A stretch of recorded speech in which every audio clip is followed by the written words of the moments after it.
Bien, bonjour à toutes et tous. On se retrouve pour l'analyse du texte 49 du chapitre du livre 4, pardon, le texte du promontoire. C'est un texte très célèbre, très beau, vous allez voir. Comme d'habitude, je commence par le lire et ensuite on le commente. Ressembler au promontoire contre lequel incessamment se brisent les flots. Lui reste debout, et autour de lui viennent s'assoupir les gonflements de l'onde. Malheureux que je suis, parce que telle chose m'est arrivée. Mais non, au contraire, bien heureux que je suis puisque telle chose m'étant arrivée, je persiste à être exempt de chagrin, sans être brisé par le présent, ni effrayé par ce qui doit venir. Chose pareille, en effet, aurait pu survenir à n'importe qui. Mais n'importe qui n'aurait point su persister de ce fait à être exempt de chagrin. Pourquoi donc cet accident serait-il un malheur, plutôt que cet autre un bonheur? Appelles-tu somme toute revers pour un homme, ce qui n'est pas un revers pour la nature de l'homme? Et cela te paraît-il être un revers pour la nature de l'homme, ce qui n'est pas contraire à l'intention de sa nature? Eh quoi? Cette intention, tu la connais. Cet accident t'empêche-t-il d'être juste, magnanime, sage, circonspect, pondéré, véridique, réservé, libre, etc. Toute vertu dont la réunion fait que la nature de l'homme recueille les biens qui lui sont propres. Souviens-toi d'ailleurs, en tout événement qui te porte au chagrin, d'user de ce principe. Ceci n'est pas un revers, mais c'est un bonheur que de noblement le supporter. Alors, vous voyez que c'est un texte qui va tourner autour de la deuxième règle du comportement. On avait distingué trois disciplines à acquérir pour se prémunir contre la souffrance. Discipline de la pensée, discipline du désir et discipline de l'action. Là, on va plutôt être sur la deuxième, la discipline du désir. Le fait de s'exercer à ne pas désirer ce qui est en dehors de notre pouvoir. Vous voyez que le texte s'ouvre sur l'image du promontoire, hein, euh, par une phrase à l'infinitif, ressembler au promontoire contre lequel se brisent les flots. Euh, il faut comprendre ça comme une phrase à l'impératif, hein, c'est Marc Aurèle qui s'exhorte lui-même, qui s'encourage à ressembler à un promontoire. C'est quoi un promontoire? Ici, c'est une falaise. Il faut imaginer vraiment une falaise contre laquelle la mer vient s'écraser. Et vous comprenez le sens de l'image, c'est que la mer est impuissante à détruire la falaise. Elle se brise, enfin la vague se brise contre la falaise, et la falaise n'est pas sensible à l'action de la mer. Elle n'en souffre pas. D'accord? Hein, lui, il reste debout, le promontoire, et autour de lui viennent s'assoupir les gonflements de l'onde. Donc c'est clairement une image de l'homme, du sage, qui reste insensible aux événements qui viennent se fracasser contre lui. C'est l'idée stoïcienne selon laquelle le bonheur pour l'homme réside dans une forme d'impassibilité, c'est-à-dire de, d'absence d'émotion, d'absence de trouble ressenti vis-à-vis des événements. Vous avez un concept qui revient assez souvent dans plusieurs traditions de la philosophie grecque, qui est le concept d'ataraxie. Donc ça s'écrit A-T-A-R-A-X-I-E. L'ataraxie, c'est la tranquillité de l'âme. Ça vient du verbe taratein, qui signifie se préoccuper ou se troubler, avec un alpha privatif, du coup ça donne ne pas se troubler, ne pas s'inquiéter. Hakuna Matata, si j'ose dire. Euh, donc c'est l'idée que le bonheur, il réside dans une forme de tranquillité de l'âme, dans l'absence de passions douloureuses, comme la crainte, l'angoisse, la préoccupation, ce genre de choses. L'homme heureux, c'est un homme tranquille, c'est un homme serein. D'accord? Et donc, s'identifier justement à cette falaise, à ce promontoire, c'est se rendre capable soi-même de résister aux assauts des événements. Si on passe au paragraphe suivant, on va retrouver un exemple qu'on a déjà vu dans la vidéo précédente. Je lis les quelques lignes qui suivent, hein. Malheureux que je suis, parce que telle chose m'est arrivée. Vous voyez que c'est une citation. Ici, Marc Aurèle cite les paroles d'un homme qui n'est pas identifié. Ça pourrait être n'importe qui, c'est une phrase qu'on a tous déjà prononcée un jour dans notre vie, hein. Ah, si seulement telle chose ne m'était pas arrivée. Bon. Marc Aurèle de répondre, mais non, au contraire, dis-toi plutôt, hein, bien heureux que je suis, puisque telle chose m'étant arrivée, je persiste à être exempt de chagrin, sans être brisé par le présent, ni effrayé par ce qui doit venir. Vous voyez, on retrouve l'opposition entre deux attitudes, celui qui est le jouet des événements, l'homme qui se laisse porter, qui laisse ses émotions être manipulées par le cours des événements, et celui qui, au contraire, ressemble à la falaise, c'est-à-dire manifeste l'insensibilité, l'impassibilité de la falaise. Évidemment, le premier de ces deux hommes, c'est celui qui n'est pas encore rentré dans la philosophie, et en particulier qui n'a pas encore pratiqué la philosophie stoïcienne. Et le deuxième, c'est celui qui a reçu justement l'éducation des stoïciens et qui est arrivé à se fortifier de façon à résister à la souffrance. Vous voyez, le deuxième, hein, celui que Marc Aurèle identifie comme enfin, celui qui dit je suis bien heureux, c'est celui qui considère même pas l'événement comme quelque chose d'indifférent. La tragédie pour lui, elle est même pas indifférente, elle est bonne, puisque, comme je le disais dans la vidéo précédente, ça lui permet d'exercer cette faculté de résilience, de résistance aux événements. D'accord? Il dit, hein, puisque telle chose m'étant arrivée, je persiste à être exempt de chagrin. Donc j'ai réussi à résister à l'événement, hein, sans être brisé par le présent, ni effrayé par ce qui doit venir. Donc là, on a une distinction assez subtile entre deux sources de souffrance que peuvent nous infliger les événements. Donc, distinction entre le présent et l'avenir. Les événements présents peuvent nous infliger des souffrances, physiques ou morales, et les événements futurs peuvent nous infliger de la crainte. C'est-à-dire que très souvent, on s'en fait pour des choses qui ne sont pas encore arrivées. Et Marc Aurèle va montrer que dans les deux cas, de toute façon, la souffrance vient de nous, elle ne vient pas des événements. Dans le cas du présent, la souffrance, elle vient du fait que j'ajoute à la représentation de l'événement un jugement de valeur qui consiste à dire ceci est mal, ceci me fait souffrir, ceci est regrettable, ceci n'aurait pas dû se passer, etc., etc. Donc, même dans l'événement présent, il y a rien à regretter, il n'y a rien à condamner. En fait, si on le décrit bien, il n'y a que ce qui s'est passé et rien de plus. Et pour l'avenir, Marc Aurèle ne le dit pas explicitement, mais on peut facilement compléter son raisonnement, l'événement lui-même n'est pas encore arrivé. Donc finalement, pourquoi s'affliger de quelque chose qui littéralement n'existe pas, pour l'instant? Hein. Vous voyez, dans le cas de l'événement futur, on n'a même pas la description d'un événement en face de nous, on n'a rien. On n'a que le sentiment qui nous occupe actuellement, qui est la crainte. Donc Marc Aurèle nous invite à renoncer, hein, à cette crainte. Et on va retrouver dans beaucoup d'autres passages des Pensées pour soi-même une stratégie de décomposition du temps qui est analogue à la stratégie de décomposition des représentations qu'on avait aussi étudiée dans la vidéo précédente. Dans la vidéo précédente, vous vous souvenez, Marc Aurèle nous disait je dois analyser correctement les choses et pour ce faire, je dois les réduire à leurs composantes, à leurs éléments. Par exemple, cette voiture que je désire si fort, ce n'est jamais rien d'autre que de la ferraille, une carrosserie, de l'essence et des choses qu'en fait, individuellement, je ne désire pas. Donc on s'en souvient, sa stratégie, c'était de réduire la totalité à une juxtaposition de parties qui, individuellement, ne sont pas désirables. C'est un procédé argumentatif dont on pourrait discuter, qui n'est pas tout à fait honnête, parce qu'on pourrait défendre l'idée que un objet comme une voiture, c'est autre chose que la juxtaposition des parties mécaniques qui la composent, mais c'est sa stratégie. Bon. Donc vous voyez qu'ici, il fait la même chose pour le temps. Alors, encore une fois, il le dit pas explicitement ici, mais il y a beaucoup de passages où il le dit. Il le dit qu'en fait, on est bien souvent malheureux parce qu'on se représente l'avenir en totalité comme un bloc d'événements à subir. On se dit par exemple le dimanche soir, on est souvent malheureux le dimanche soir parce qu'il y a le lundi qui arrive et il y a toute cette semaine à supporter. Et on se représente en même temps toutes les épreuves qu'on va subir dans la semaine. On se dit, ah, le lundi, il y a le cours de philo, le mardi, il y a le cours de maths, le mercredi, je vais devoir faire un DM, etc., etc. Et cetera.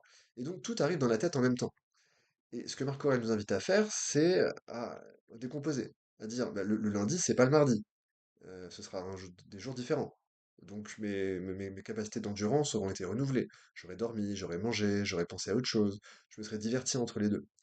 Donc, vous voyez, il y a toute cette stratégie qui consiste à rappeler l'épaisseur du temps et à se souvenir que euh, les événements n'arrivent pas tous en même temps, hein. Et donc on se rend capable de les supporter si on se souvient qu'ils arrivent de façon successive et non pas de façon simultanée.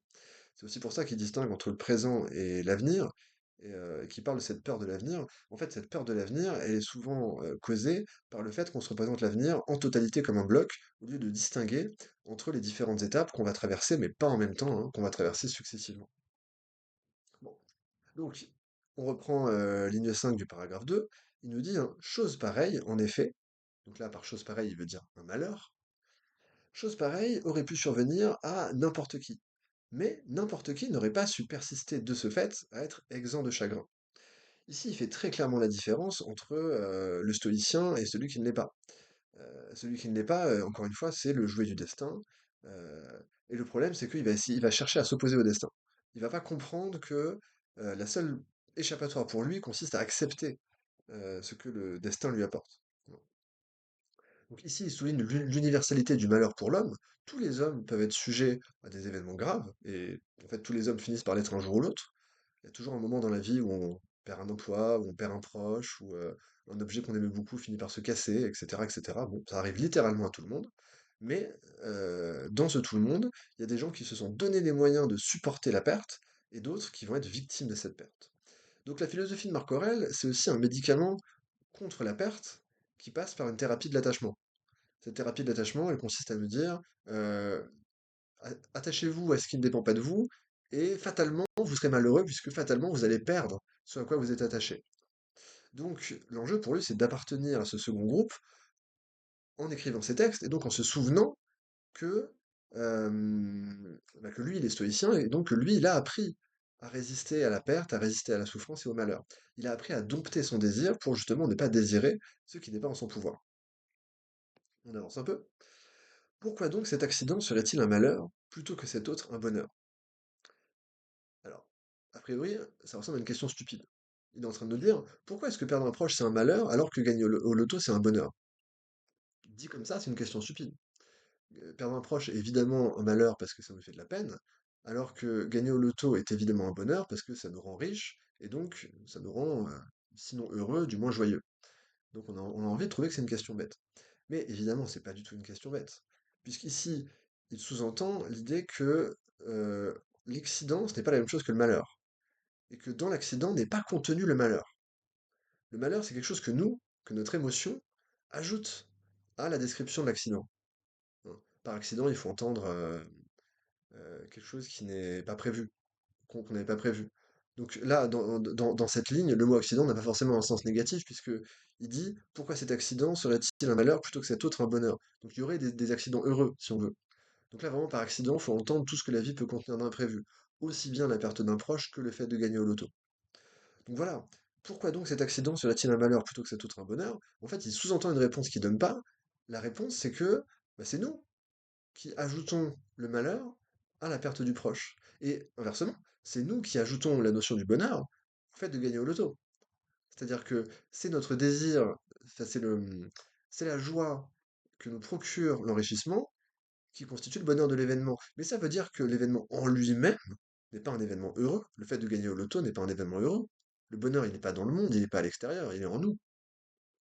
Donc, vous voyez bien qu'en fait, ce que pointe Marc Aurèle ici, c'est que c'est la direction du désir qui va permettre de qualifier l'événement. Un événement que je désire, je vais tendre à l'appeler un événement heureux. Et un événement que je craignais, ou que je ne voulais pas voir arriver, je vais tendre à le désigner comme un événement malheureux. Mais naturellement, ce qui veut dire, c'est que la seule façon de se rendre réellement heureux, c'est de couper ces deux formes de désir, désir positif et désir négatif, ou pour le dire plus précisément, désir proprement dit, hein, je veux X, et aversion, je ne veux pas X. Hein. Donc la seule solution, c'est bien sûr de se fortifier afin de se couper à la fois du désir et de l'aversion. Je continue. Appelles-tu, somme toute, revers pour un homme, ce qui n'est pas un revers pour la nature de l'homme? Alors ici, une nouvelle fois, Marc Aurèle distingue entre notre comportement quotidien et notre comportement quand il est conforme à notre nature. En fait, dans cette phrase, il sous-entend que nous ne nous comportons, enfin, pardon, nous nous comportons parfois en oubliant ce que nous sommes. Nous sommes des êtres rationnels, mais parfois, nous laissons notre raison être corrompue par des désirs qui ne sont pas rationnels, hein, parce que nous nous représentons mal les choses. Il faut bien se souvenir que pour les stoïciens, contrairement à d'autres traditions philosophiques, il n'y a pas plusieurs âmes dans l'homme. Par exemple, chez Platon, on avait vu que il y avait, si vous voulez, alors c'est pas évident de savoir comment Platon voit la question de l'âme, s'il y a plusieurs âmes ou pas, mais en tout cas, Platon distinguait très nettement plusieurs parties dans l'âme. Vous vous souvenez, la partie rationnelle, la partie colérique, celle de la volonté, la partie concupiscente, celle du désir. Bon. Euh, les Stoïciens ont une théorie beaucoup plus simple, ils considèrent que notre âme, c'est notre raison, que nous sommes tout entier raison, mais que parfois la raison peut faire de mauvais choix quand elle s'appuie sur des représentations fausses. Et typiquement, les représentations fausses, ce sont celles dans lesquelles nous ajoutons un jugement de valeur à la description exacte et nue de l'objet. Donc, typiquement, notre raison peut nous conduire à désirer ce qui n'est pas en notre pouvoir quand nous ajoutons à la représentation, par exemple, celui qui gagne au loto gagne de l'argent. quand nous ajoutons à ça l'idée que c'est bien, ou que c'est désirable, ou que ça rend heureux. Là, on outrepasse la description de l'objet, et donc on se met à désirer des choses qui ne sont pas désirables. Bon. Et donc voilà, il fait cette distinction entre le comportement ordinaire et le comportement fidèle à la nature de l'homme, et il nous dit que, en fait, pardon pour le cut, je voulais vérifier un truc. Donc, dans cette phrase, en fait, vous avez deux niveaux de compréhension, hein. Je rappelle la phrase, appelles-tu somme toute revers pour un homme, ce qui n'est pas un revers pour la nature de l'homme. Je disais à l'instant que dans cette phrase, Marc Aurèle voulait distinguer entre notre comportement ordinaire et notre comportement quand on était fidèle à notre nature d'être raisonnable. Donc, on a deux niveaux de compréhension. Le premier niveau de compréhension, c'est de rappeler, si vous voulez, la fragilité de l'homme. Ici, en fait, il est en train de nous dire que on n'est pas fait pour échapper à toute forme de souffrance. Il est normal, il est naturel que certains malheurs nous arrivent. Autrement dit, exister dans le monde et espérer être épargné miraculeusement par ces expériences humaines fondamentales qui sont le deuil, l'ennui, la crainte, la souffrance, etc. Enfin, je mets la crainte dedans, mais j'ai un peu tort de le faire. Donc, alors je vais parler plus exactement, être épargné par ces expériences que sont le fait de perdre un proche, le fait de perdre de l'argent, le fait de perdre un travail, etc., c'est évidemment absurde. On ne peut pas être un homme et s'attendre à échapper à la condition humaine. Donc, vouloir être épargné par ces événements, c'est être infidèle à sa nature dans le sens où on est des êtres fragiles, on est des êtres mortels, et bah oui, on doit s'attendre à subir ce qui est conforme à notre nature. Ça, c'est le premier niveau de compréhension. Il y en a un deuxième qui est un tout petit peu plus profond, c'est l'idée que euh, les événements en eux-mêmes ne font pas violence à notre rationalité. C'est-à-dire que par exemple, je sais que je parle souvent de cet exemple, mais l'exemple du deuil, l'exemple du deuil comme modèle de la souffrance, il est important pour Marc Aurèle, parce que Marc Aurèle a perdu beaucoup de gens. Je vous rappelle qu'à l'époque, quand même, on meurt jeune, on meurt souvent de façon violente parce que les Romains, ils aiment bien faire la guerre, on meurt souvent de maladies. J'ai eu l'occasion de rappeler dans la vidéo introductive que pendant le règne de Marc Aurèle, il y avait eu plusieurs poussées de peste terribles à Rome et dans plusieurs provinces de l'Empire romain. Donc tout ce qui est maladie, mort, guerre, tout ça, Marc Aurèle, il connaît. Il a perdu plein de gens, il a perdu sa femme pendant un voyage, il a perdu des amis proches, il a perdu beaucoup de gens. Bon. Et donc, je voulais dire, le fait de subir un deuil, par exemple, ça ne fait pas offense à notre rationalité. L'homme rationnel est capable de voir, par exemple, la perte d'un proche pour ce qu'elle est, à savoir un événement indifférent, qui fait partie du cours universel des événements, qui n'est pas plus grave, qui n'est pas plus triste, qui n'est pas pire ou pas mieux que n'importe quel autre événement. Donc, l'homme rationnel comprend que, il n'y a pas il y a pas de différence de valeur entre les événements eux-mêmes. Toutes les différences de valeur, c'est nous qui les introduisons dans les choses. C'est ça que ça veut dire. euh, L'événement n'est pas un revers pour la nature de l'homme. C'est que la nature de l'homme, c'est la raison, et la raison, elle comprend que les événements se valent en eux-mêmes. C'est ça que ça veut dire. Et donc, dernière question rhétorique, cela te paraît-il être un revers pour la nature de l'homme, ce qui n'est pas contraire à l'intention de sa nature? Et quoi? Cette intention, tu la connais. Alors là, c'est une phrase de transition vers la dernière partie du texte, où Marc Aurèle montre que notre nature, elle nous invite à la pratique de la vertu, c'est-à-dire au développement de certaines qualités morales en nous, qu'il va citer un peu plus loin dans le texte, hein. Ça me permet d'envoyer sur la phrase suivante. Cet accident t'empêche-t-il d'être juste, magnanime, sage, circonspect, pondéré, véridique, etc., etc. Toute vertu dont la réunion fait que la nature de l'homme recueille les biens qui lui sont propres. Alors ici, il montre que notre rationalité nous donne la possibilité d'exercer des vertus. En tant que nous sommes des êtres rationnels, nous comprenons qu'il existe un comportement approprié à chaque situation, et au contraire des comportements dégradants, des comportements qui manquent de noblesse dans chaque situation. Hein. Typiquement, je sais que c'est un exemple que je prends souvent, mais aider une personne faible à guérir d'une maladie ou aider un vieux à traverser la rue, c'est une action qui correspond à notre nature, parce que d'une part, nous avons la capacité de la réaliser, même si elle nous contrarie ou elle nous fait perdre du temps, et d'autre part, nous comprenons qu'elle est bonne. Nous comprenons qu'elle est bonne parce que justement, nous voyons intuitivement que c'est une action qui nous élève en tant qu'individu. Et donc ici, Marc Aurèle pose une question rhétorique, il nous dit, mais attendez les gars, est-ce que vraiment les événements que vous appelez graves, euh, est-ce qu'ils vous empêchent de bien vous conduire? Ben non, c'est justement dans ces occasions que vous pouvez bien vous conduire. Si vous voulez, on n'a pas beaucoup d'occasions d'exercer la vertu en allant faire ses courses le dimanche matin. C'est pas un moment où on aura l'occasion d'être courageux ou d'être magnanime. Mais dans les moments difficiles, quand on doit par exemple aller au combat, faire la guerre, quand en tant qu'empereur, on doit se demander si on pardonne à un ennemi politique, quand en tant que, je sais pas, en tant qu'ami, on doit se demander si on pardonne à quelqu'un qui nous a trahis. Ça, c'est des moments difficiles de la vie. Et ben, c'est justement ces moments-là qui vont nous donner l'occasion de pratiquer la vertu. Donc il est en train de nous montrer que non seulement ces événements ne sont pas des mots parce que bah, ils sont indépendants de notre volonté, donc ça sert à rien de désirer qu'ils n'arrivent pas, mais en plus d'être indifférent, l'homme sage comprend qu'ils sont presque des biens dans la mesure où ils sont l'occasion de pratiquer une vertu. C'est-à-dire l'occasion de montrer qu'on est plus grand, qu'on est plus fort que les événements. Et en fait, on aboutit sur une sorte de plaisir de la vertu. Euh, c'est une idée qui n'est pas présente explicitement dans le texte de Marc Aurèle, mais comment dire, c'est la conséquence naturelle de son raisonnement. C'est l'idée que l'homme sage bah, prend forcément une sorte de plaisir à résister à ce que le monde peut lui envoyer, à voir qu'il est plus fort que n'importe quoi, que n'importe quel deuil, que n'importe quelle perte, il est plus fort que ça. Et donc, voilà, l'homme sage prend plaisir à l'activité vertueuse. Bon, c'est une idée qu'on retrouve aussi chez Aristote, par exemple. C'est une idée, je pense, assez commune dans la pensée grecque. Voilà. Donc là, fondamentalement, ce qu'il faut retenir, c'est que pour Marc Aurèle, rien ne peut nous affecter parce euh, que la définition du bien, c'est le bien moral. La définition du mal, c'est le mal moral. Ce que ça veut dire, c'est que il ne peut rien nous arriver de mal qui ne soit pas de notre fait, de notre responsabilité.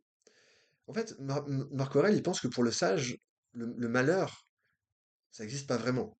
Enfin, ça n'existe pas vraiment. Le malheur, c'est quelque chose que nous créons. Et c'est pas quelque chose qui est apporté par les événements, hein.